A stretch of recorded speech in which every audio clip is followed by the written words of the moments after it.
Joining me today is business coach Elise Colson, and she is going to walk us through the dream client trifecta, pretty much walking us through 3 things that we need to know so that we can not only build a business, a sustainable business, but really continue growing it in a way that is sustainable for our business goals, as well as the lifestyle that we want to create for ourselves and those that we love.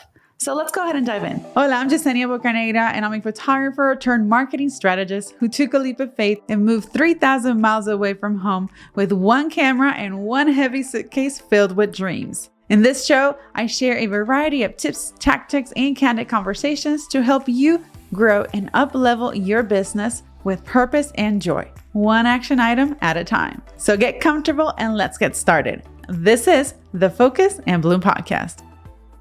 Welcome back to another episode of the Focus and Bloom Podcast. And today I'm joined by business coach Elise Colson. Elise, welcome to the Focus and Bloom Podcast. How are you? I'm so good. Thank you so much for having me. This is just such a great space, and I'm excited to talk to you today. Awesome. Well, I'm glad you joined us. As we were starting this, I was messing up and quite a few times. And this is just to let everybody know that, nothing is perfect and all we need to do is continue trying. So in that note, so you're a business coach. Can you tell us a little bit more about what it is that you do as a business coach and just a little bit about what got you started? For sure.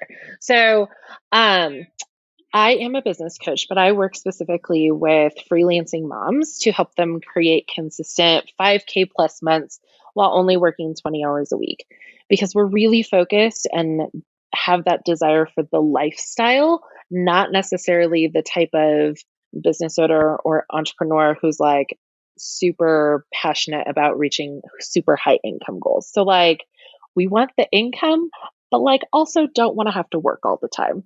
And so my goal is to help those freelancers who started their business, they started doing the thing, they've gained some clients, but now we're ready to refine some things down. We're ready to focus in a little bit more so that we can actually live the lifestyle that we want to live.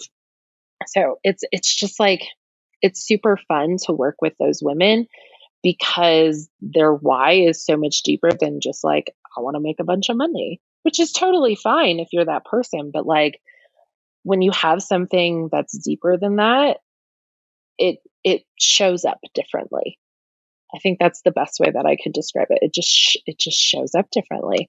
And so I love working with those women and helping them to see how they can actually be really successful as a business owner and still be really successful as a mom, which is something that is such a huge struggle. And so I started my business back in May of 2018. We're coming up on the 4-year anniversary, which is just crazy to me. And I started my business as a virtual assistant and helping others. And then through a lot of strife and a lot of struggle, I finally ended up niching down to doing content repurposing, which I absolutely love doing as a freelancer. And then in the summer of 2020, I had this huge calling and thing set on my heart by my business coach at the time that was I wanted to create a course, but ultimately, or initially, the thing that I wanted to do is that I wanted to teach other social media managers how to use content repurposing as the thing that makes them stand out, which spoiler, eventually I did create that course. But my coach was like, Elise, that there are other VAs who don't have the support to continue on in their business. There's a whole bunch of business coaches that are going to help you start your business, and that's awesome.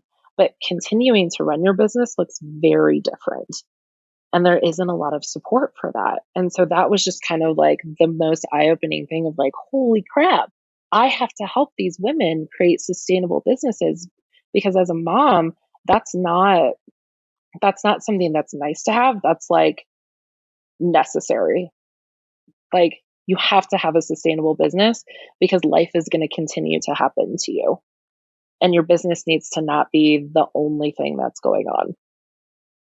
So that's how we got here. I love it. That's very interesting too, that even as you were mentioning, it's like not just the starting the business, but really continuing it, sustaining it, and make it sustainable in a variety of ways, from the financial aspect, of course, but then that lifestyle, which is what you mentioned. And especially as a mother, then, you have other priorities in addition to your, just your business. You have other life priorities that would, rank higher. Totally.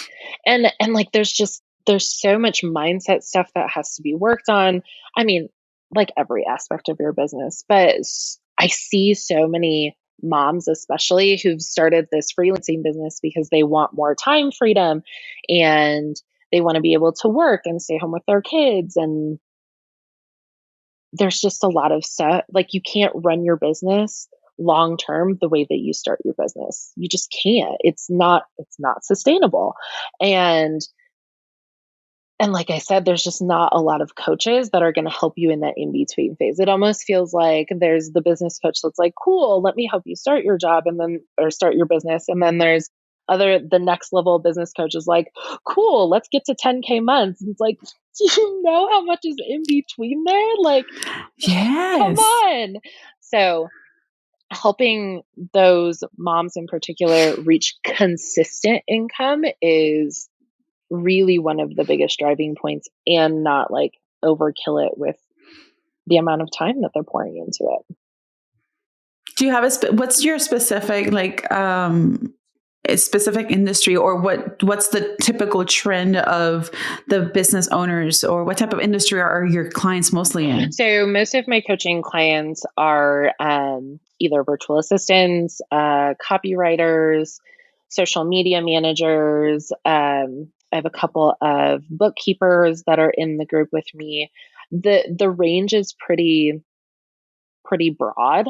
But the biggest like connecting thing is that they are service providers. They're doing done for you work for other clients. And so it's really just helping them figure out how to leverage the skills that they have and really hone in on like one specific skill that they're really good at, to then help propel their business and make things a little bit easier for them, quite honestly. Love it. Love it. Okay. So you've had some transition within your business, but what is, there's a lot of things that really go into just developing these systems as you get ready to like put together a new course or put together a new service. What is it that you do to get yourself in that creative mode? So that's a really interesting question. I do not feel like I feel like the creative comes and I just kind of have to ride the wave. I don't necessarily plan for it. And so like I have a former client who is really into human design now and like cycle syncing, and like has all of that as part of her business. And she came in and actually did a guest training in my group coaching program about cycle syncing. And it's so funny because there's parts of your cycle that are more creative, and then there's other parts where you just like don't feel super creative. And so like can't totally predict when that creativity is coming. But if I were to guess, it's like within that like phase of your cycle that is the more like creative phase. And so like I just kind of take it as it comes. And really it comes down to not so much like what I want to do, it's more how do I best support the people that I am here and passionate about helping. So like anytime that I've made any sort of changes in my group coaching program, it all stems from what are they actually asking of me? Like they're not sitting there and actually telling me that they want this thing, but like what are they not saying that they're actually saying? And so a couple months ago, we were sitting there and you could tell the like Zoom fatigue over all of their faces of having these like weekly coaching calls. It was like, this is not the most helpful space. How else can I support the people in this group so that they can actually achieve their goals? The whole purpose of my group coaching program is to take action and actually go do the things, and not just like be sitting behind a computer talking about the things that you want to be doing. And so we made some changes. And so like now we only meet twice a month. and they have other continued ongoing support through like Boxer, so that as they're working through their day-to-day stuff, they can reach out to me. And that has been like so instrumental for them. And so it's not even so much like when I'm thinking about putting together something, it usually stems from what do I hear them saying that they actually need and want to help support them in taking action in their business. I love that. But I do also like that you mentioned, you are specifically going with the cycle. So it's like listening to your body as well. So like acknowledging that, because we don't feel 100% throughout the whole day, throughout the whole month, this is regardless. So it's, acknowledging that part is going to be very helpful in just your overall creation and overall production process too, right? So it's like being aware of that.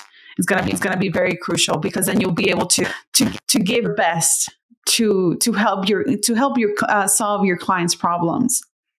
Totally, 100%. Really good observation. What you mentioned is the noticing what they're not saying that they're actually saying. That's a really great thing to have, like that observation, because it's like it's, let's say from a service provider, it's like, okay, what other questions do you have?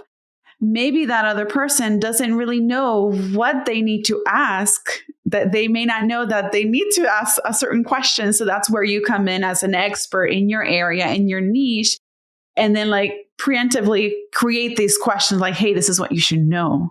Or what about if you consider this? And that's one of the things that will really help you like stand out, but then niche at the same time. 100%. Yep. So you talk about the creating that dream client trifecta. Can you tell us a little bit? Can you break that down? I totally can. So the dream client trifecta actually came from chatting with my group coaching students who were really just like struggling with like, how do I find those dream clients? Like that's like the biggest thing, right? Anytime you go into any sort of Facebook group or over on Instagram or whatever, like the biggest thing that I see people struggling with is like, well, how do I find clients? And with my group and where we're at in our businesses, like it's not just about finding clients, it's about finding the right clients. And so I have to be a little bit more strategic. And so I have put together this framework called the Dream Client Trifecta, which are essentially like the 3 different things you have to have working together to end up landing your dream clients, and like strategically landing your dream clients, not like hoping and falling upon potential people who might be your dream clients someday. Like we don't really know, right? That seems crazy. So within the Dream Client Trifecta, you have to be networking. You have to be talking to people about what it is that you do specifically. And then the next piece is you have to be creating content. And not, I think the thing we want to do with our content is we like want to create content. We want the content to be the thing that like brings all of the clients to us. And the thing that I tell all of my coaching clients and anybody who follows me is like, your content needs to be authority building. Like it's your bullet, your like billboard that says, this is the thing that I do and I do it really well. And so it's like that piece, so that when you meet people and you're networking with them and they click on your profile, they can go binge a bunch of your content and they understand better what you do and how you can serve them. And that makes the conversation with them easier. And so then the last piece of that trifecta is making sure that you're following up with people. That also tends to be the place where like we fall off because it's hard to keep track of everything. And so like you have to have a lead tracker or a like friend tracker, whatever you want to call it. You have to be tracking the people you're talking to. And then following up with people and continuing to build relationships, because it's those relationships that are going to allow you to vet people. And that's how you find the dream clients that you actually want to be working with. And so all 3 pieces have to be working in tandem. And here's the thing. At every part of our business, we really need to be doing all 3 things, but it's not going to look the same at every part of your business. if you're not actively looking for new clients, your networking piece is really just about like building relationships and getting to know people. And maybe it's a once a week kind of thing. Whereas if you're actively looking for clients, your networking needs to be super high priority. And maybe the content creation is a little bit lower priority. And so that's the beautiful thing about the framework in general is it's not like this set number of times you need to be networking and amount of content you need to be creating and number of follow-ups. It's really dependent upon you and your business. Absolutely. I love it. And I'm glad that you mentioned that it doesn't look the same in every stage or every season. Especially, let's say you're starting out, so you definitely want to get that networking more aggressive. But then maybe you already built a list of in your audience, let's say your email, and then you're thinking of launching later on. So at least that networking you may not necessarily look like that aggressive, because then you can already directly reach out to that audience. So it's kind of like already a warm audience. So you've done the legwork previously, and then you can focus on the content creation so that you can market what you're about to launch, and then doing so with significant amount of time that you get people like interested and intrigued by it and actually sign up for whatever that is that you're launching. 100%. Yeah. And so like once you've done a lot of the networking game, that like initial conversation, then like the follow-up is really where the focus is, because we're continuing to build those relationships. And if they're super warm, whatever you end up putting out into the world, they're going to be the ones that jump on it because you've been having conversations with them. Exactly. And like, for example, like as a photographer, I started my business as a photographer. So following up from a lead that you get, hey, I'm interested in a wedding, or I'm interested in a brand photo. And let's say that client actually has, that lead ended up converting into a client that maybe you haven't seen in a year or 2 years, whether that was they got married or they initially hired you for some brand photos, like following up, touching base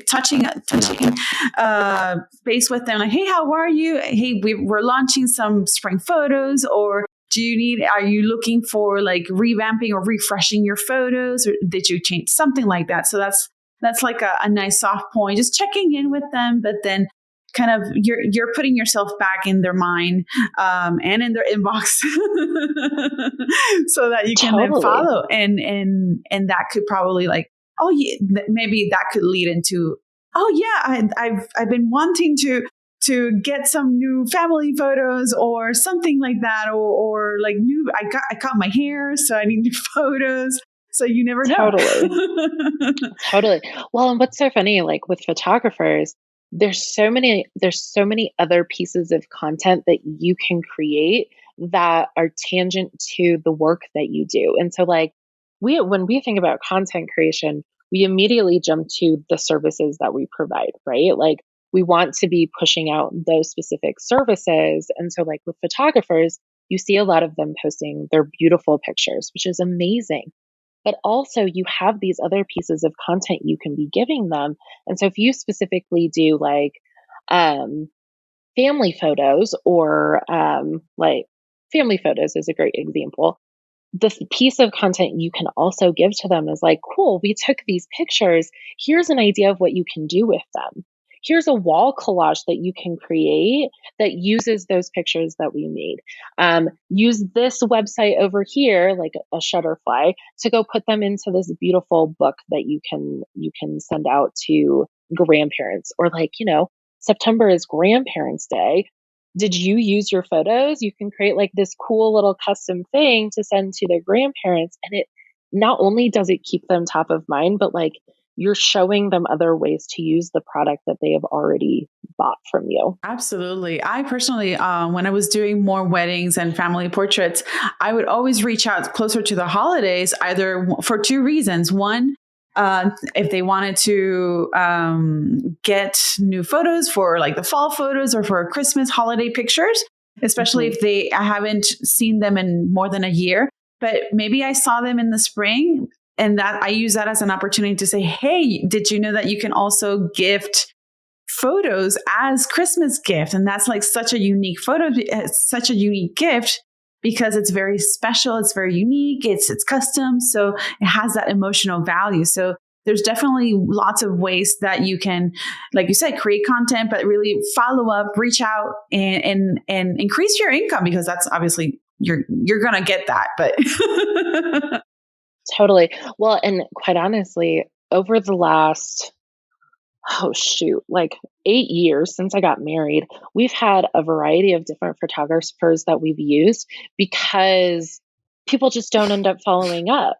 Right. And so, like, if I have a photographer who we've used before and they continue to just send me information that is somewhat relevant to like what we did together, they're absolutely going to be the first people that I reach out to because I don't want to have right. to go find a new photographer. That's a lot of work. And so, if you Exactly. want to be creating that recurring revenue, create it. First of all, having an email list is like a must. And continuing to add value and like following up with them is huge. You have to be staying in contact with these people so that you do stay top of mind because I mean, even within my family, uh my youngest is now like 17 months old. I can't totally keep track anymore. But we did family photos back in at like the end of September and babies change so fast. So like I mean, we could be ready to take family photos again because he just looks so much different and you want to change the vibe of the pictures in your house. And so definitely don't make these assumptions that like you're not going to get return buyers multiple times in a year because you're making this assumption that they don't want to spend the money. Exactly. Yeah. Yeah. You can't assume. So I'm going to continue with that example of a photographer because that's majority of my audience here. But we're talking about reaching out, following up, and we're Mm-hmm. talking about like upsell or ways to upsell services without actually creating Mm-hmm. new like creating a new session, right? So this kind of goes back to systems and workflows, right? So what are some like best practices or things that we can think about as far as like setting up or creating a workflow that usually just becomes one of those things that you see, hey, that's like a typical pitfall. You need to think about that so that you don't fall into this issue later in the future. So, one of the biggest things that I see with putting systems together is like we know and acknowledge that we need to have systems in our business. Like systems make our lives easier. One of the biggest things that I see though is this desire to put all of the systems together before you're actually using them, which is very difficult to do. And so, like you need to have an onboarding system so that when you get this new lead coming in, that everything flows really nicely and you get all of the information that you need. But trying to do that before you actually have the client in front of you, that gets to be very, very difficult to do. And so, my best piece of advice is once you are at the point where you've had a few clients coming in, you know that there are specific things that you like to do and specific things you don't like to do. With that next client that comes in, put together the like methodical system. So, with your next client that you have, that's when you're going to set up the system for your onboarding and being very intentional with each step that you take. And so with the email that you send them, you're going to write out the email to that specific person, but then you're also going to take that email and turn it into a template. And so that's the first part. And then if you don't have an onboarding packet yet, that just kind of lays out some really good, important details about working with you and how to reschedule things if need be. Put that onboarding packet together this time around, send it out in your email, and then save it in a folder so that all of your stuff is in one place and you can come back to it. And so like decide what your timeline is. Like 2 weeks out from when you're meeting with them, what sort of information do you need from them? Are you just sending them an email that says like, hey, here's a reminder, here's when we're meeting, here's the location, whatever information you need from them. And here's the biggest thing for all of the photographers who are listening to this. One of the best things that you can give to people even if you already have it as a freebie, even if they already signed up for it, if you have some sort of styling guide to help them figure out what to wear, your people will always come back to you. Always. Because that tends to be one of the biggest things that's like, what do I even freaking wear to this thing? And then you spend like 3 hours the night before trying to figure out what everybody's outfits are. And so back to the systems question, having those pieces, putting those pieces together as you're doing it and being very intentional and recording that process down as you're doing it is going to help you create the system. Beautiful. That is so true. Good point. Like we definitely know that we need these systems, but you won't know exactly how your system to look like until you actually put it into practice, and you don't, you just need to do it, right? And then learn from that experience. And also like getting feedback, after you're completed a project, getting feedback from your client, that is going to really help you figure out what areas you can improve upon within that system. Absolutely. And also be really careful that you're not trying to put too many systems together at one time. Yeah. Like I would encourage you to focus on one system at a time. Or else it gets really overwhelming and you can't keep track of things and you're not being super intentional. They start to bleed into each other. That's true. So just be really intentional and record the steps in some sort of document. It can be a Google Doc. It can be in something like a ClickUp or Asana or Trello or whatever you want to use, just so long as you have it in one specific place and can come back to it and reference it.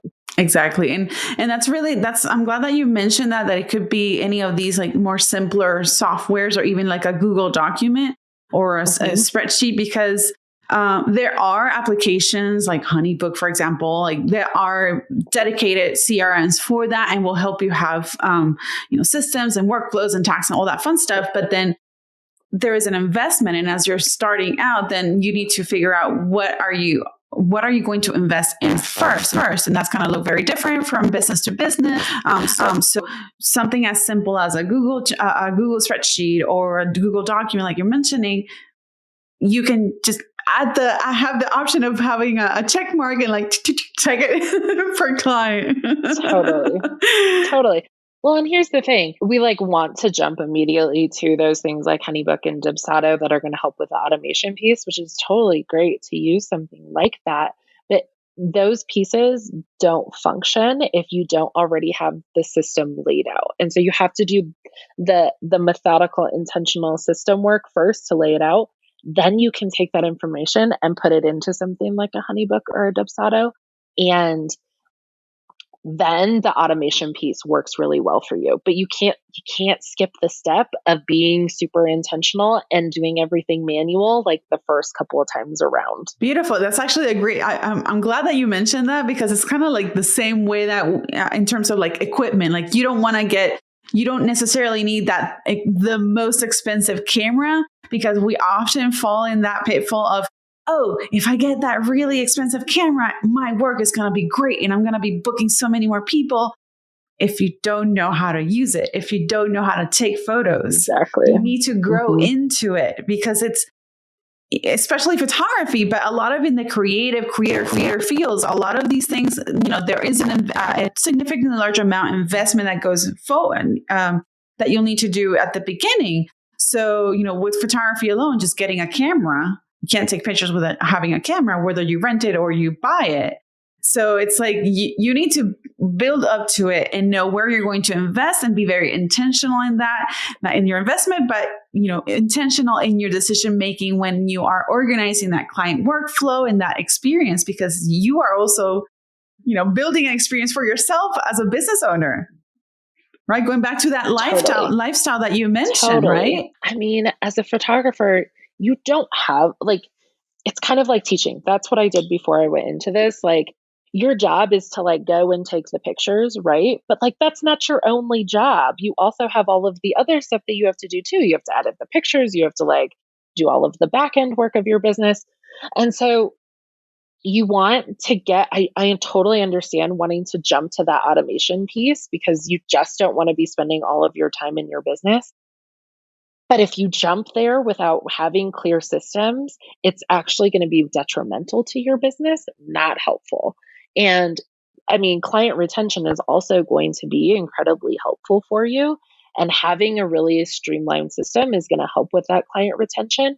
But so is being really personable and making sure that everything is well put together before you jump to the automation piece. Part of the things that you talk about is helping mothers to have that, build that lifestyle, working under a certain amount of hours a week so that they can then do other things that bring them joy. And part of that, as we're talking about systems, and talking about knowing that we need to do the process so that we can then build the system and tweak it as needed. But then also that's looking at it from the starting position. Like, we're looking at scaling. So and that's where you go back. That's where you're talking about that. What you do is not just the starting up, but also like how to continue running the business. So we have this framework as we're building the template, which is then going to help us when we decide that, hey, we want that 20-hour week. So now we need to outsource. And if we have an assistant, Totally. right? If you have a virtual assistant, they won't be successful if they don't know what they need to do, but you need to do that legwork. 100%. One of the biggest mistakes that I see with business owners is they want to hire a virtual assistant or someone to come in and take something off of their plate, and they expect that person to know how to do it, even though they don't even know how they want it done. And so if you want your virtual assistant to actually save you time, which is like, that's the ultimate goal, right? Like, we want to be able to scale a business. We don't want to be doing the things that don't light us up. If you want them to actually save you time, you do have to know how you need it to be done, and you have to be incredibly specific. Yes. And the other biggest piece of advice that I would give is, if you're going to hand something off, hand the entire task. So like, if you're going to do social media management, that's the thing that you're handing off to somebody. Don't just have them write the captions for you and you're going to still take on scheduling and then engaging with people. That's not actually going to save you a whole bunch of time. Even if the caption writing is the piece that you hate the most, like, that's going to save you a little bit of time. But if you still have to go in and manually schedule things and engage with people, you're still tied to the platform. You're handing off an entire task so that you're not worrying about any part of that. And to piggyback on that dream client trifecta, the second portion, which was the content creation, piggybacking that with social media. It's like, okay, knowing what it is, what are your core pillars? What are you talking about? What is the structure that you want to put out there for your social media, so that you can communicate that to whomever you wish to hire as your virtual assistant, so that they know what message they're going to put out there, along with, doing the actual task of writing, creating, designing, if that's what they're doing, and scheduling and everything. So like the same way that you'll create the systems for the client experience, you create the systems to know what type of content you're creating based on the services that you offer and the core pillars that you have as your business. The other thing that I would encourage every single business owner to do when we're talking about like doing content creation is using the process of content repurposing, so that you're not feeling like you have to be creating a whole bunch of brand new content for every single thing that you're putting out there. Which, I mean, content repurposing is my first love in the freelancing world. So like, we could spend all day talking about that. But if that's something that you're like super interested in, I'm happy to chat with people more about how to make that happen with inside of their business, so that like you're leveraging the pieces of content you've already created, and it doesn't feel as scary to have somebody come in and create content for you, because they're just repurposing the pieces of content you've already created. Absolutely. It's so I love the process of repurposing the content, because like pulling everything apart, like you build it and you put it apart into pieces. Because you don't need to reinvent the wheel. Nobody has time for that. That's some of the struggle, right? Sorry. With like creating content. We feel like it has to be this like brand new idea that nobody has ever talked about, including ourselves. And it's like, no, you talk about the same things over and over and over again. And it's actually really helpful because people need to hear the same message over and over and over again. So don't feel like you're like cheating the system by repurposing a piece of content you've already used and created before. Elise, this is awesome. I think I could Oh my hop gosh. on that same conversation on repurposing because I really enjoy it. Absolutely. And it's so important for sure. Absolutely. It's definitely important. Yeah, it's part of that, how you build that 100%. 20-hour work week or whatever, framework of business life balance that you want to create that really just facilitates the overall workflow, but then it helps you enjoy what you do. That's one of the biggest reasons why we go into owning our business, building something that we feel is, Totally. comes from within, right? Not Absolutely. just because we have Absolutely. to. So I really appreciate this conversation. I love it. I enjoy it. And can you, do you have a freebie? How can people reach out to you, connect with you? First and foremost, I have a Facebook group. It's called the Sustainable Business Collective for Mamas over in Facebook. It's an awesome place to be. You can also find me over on Instagram. My handle, so my name is spelled a little bit goofy. Thanks, Mom and Dad. So my handle is Elise, ELLYSE _ Colson, COLSON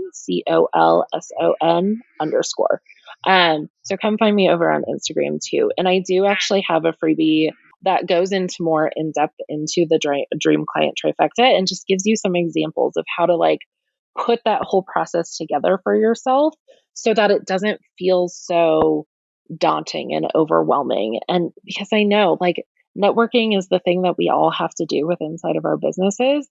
And quite honestly, it kind of like sucks the joy, right? Like most of us are like, oh crap, I have to go network again. It's like this thing on your to-do list, but we're going to bring some joy back into it. So you're like, cool, I get to go serve people and help them.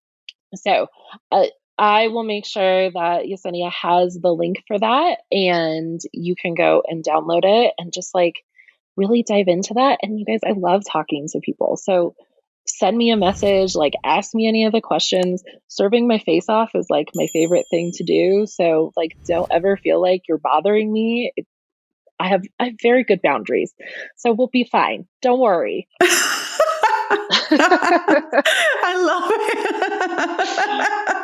I love it. And we will be having all these links and ways to connect with Elise on today's show notes. So you can definitely check that out. If you're driving while listening to it, don't do that right now. Do it later. If you're yeah, don't do that. Just tune in. Elise, thank you so very much for joining me on today's episode. And everybody, thank you for tuning in on the podcast or watching us here on YouTube. And I'll see you on the next time. Thanks for tuning in on another episode of the Focus and Bloom podcast. Be sure to leave us a review on iTunes so that we can continue creating more content like this. And go ahead and visit today's show notes at focusandbloomstudios.com/show notes.